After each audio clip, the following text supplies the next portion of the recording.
Welcome back. Quick video, nothing special, just a little bonus video which I'll put up during next week sometime.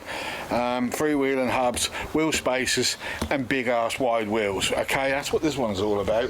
Why am I going for big ass wide wheels? Well, actually I weren't originally, I just happened to spot them. And they're in a scrapyard, I happened to spot them. £25 wheel, that's all they were. So, no brainer, my thinking anyway. It'd be easy to put them on. Won't fit, need wheel spacers. They're too damn big, they're 17s, I've got a 16s on here at the moment, but those ones are 17s. Yeah, they're going to mess my speedo up a little bit, but not only that, I now need wheel spacers.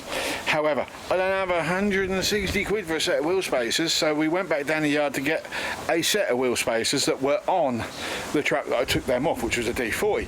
No, you know it ain't good. Anyone who owns a D40 will know that weren't going to work, right? They are stud patterns to fit a D22, but the stud patterns on a D40 are different, are way different. So the spacer that I went back for won't fit my hubs because you know, the studs are all in the wrong damn direction. So we went down to another scrapyard where my mate works, and lo and bloody behold, just off chance, there was a Mitsubishi down there. And hang on, I'm just looking for. He got me off that Mitsubishi, generous donation to the channel, the wheel spacers. Oh, look at those!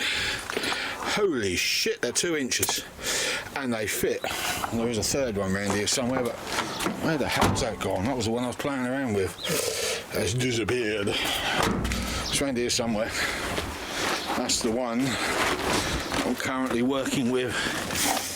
Okay, you're not in there. Where are you? Come out, wherever you are. Right, sorry about that. I got in a panic. They were all in there. So I've got 4 of these, about 2 inches wide, that fit that stud pattern perfectly. But here lieth the problem. The wheels I have, which I'll show you in a tick, don't bloody well fit because these hubs are too big. The centre of the wheel is smaller. However, if I stick a wheel spacer on, that will bring the hub further out to about there, I think it is. Sorry, I'm put off now. What? Look. Everything's happening around me at once. Let me go in the shed. So we're doing a bit of machinery work. No, we're not. That's the one I previously machined, and it didn't work. The reason why it didn't work is the studs, the heads on the Allens or cap heads are too big. I'm not prepared to cut those down. I want everything neat and tidy, and I'm not compromising on nothing. Compromising doesn't win you prizes at all. So, 1 wheel hub spacer, 1 freewheeling hub, which I'm going to strip all the guts out of and use as spare parts. Let me explain. Actually, let me show you the wheels first. Now, they're already tired up, booted. They're still rusty. I never got a chance to clean them up. Never mind, hey, that hole here is too small to fit over that freewheeling hub.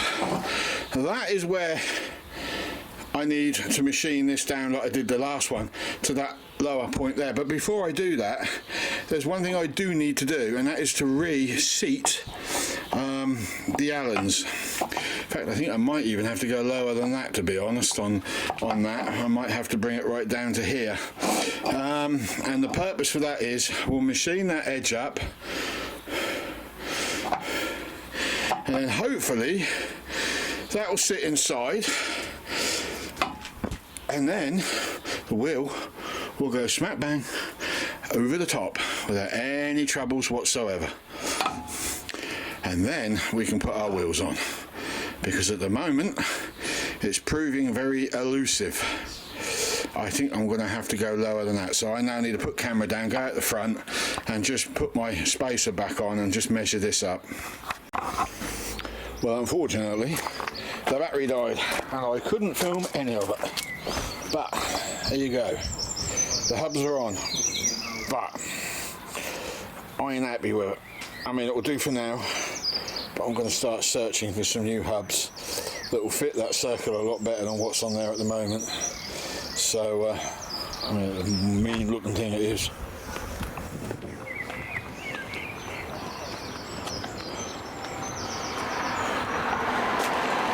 There you go.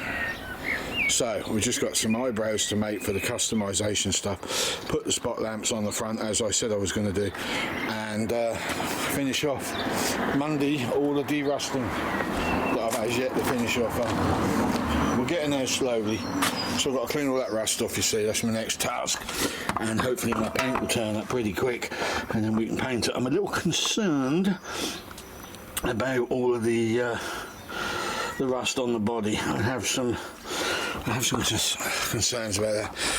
It's just because I'm fed up with welding, mainly the reason why I'm concerned, but yeah, it's very thin in places, so I'm hoping I don't have to address that, but we'll find out when we put the scaler on. We're not really going to do any grinding, we're just going to scale it, and then we'll wire brush what we can reach, and then we'll put some rust killer on, and then we'll just spray the paint on, and that'll be kind of done job on everything really. I'm not expecting the scaling needles to be much cop by the time I'm finished on this thing. So hopefully by the end of next week we will be done. We can then lower that back on before the weekend gets here, get that all bolted into position, get the raising blocks built, lower it back down with new boots on, and then we can put the new floor in, and then I'll hand it over as you see it for an MOT. But what I am going to do is when it comes back, so I'll drive it for a bit, but I'm going to re-fiberglass over that little lot and make some fiberglass sides so I can cut them all off and clean up all the rust behind, and then put some new sides on. Is something that I've been sort of planning in my head to do. We may have to weld that all up just so we can match that side, but after, yeah, it's not good.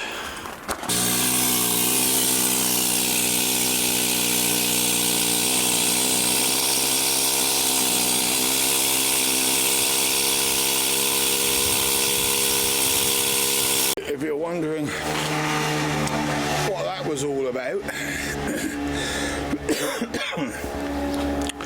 we were descaling everything. So the axle, excuse me, the axle is now ready for some rust treatment. But before that happens, I want to give it a good power wash. But the chassis is now, all the scale is gone that I could get off. I have wire brushed some of it, but not all of it. The most important part was under here. That's where it needed it the most, because the chassis I commend, that's not a problem, but the body, that's a different matter altogether.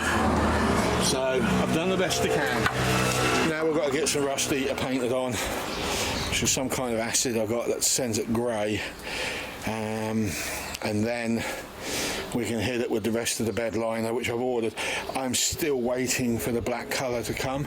As soon as that is here, I can go about sealing everything up, because what I want to do, and I might just do this with the one can I have got, is spray a load of black under there, and where those little holes were that you saw, just put some sealant over those and wedge some sealant in the seams as well. Try and waterproof everything up, and then I think from that point onwards we'll be good to go, and then I can hit it again once everything's dry with the proper coat of bed liner that I wanted to put on, which is going to be underneath everything. Now I need to give this a good power wash first though. So this is a midweek video, and the simple answer to the end of this is to be continued.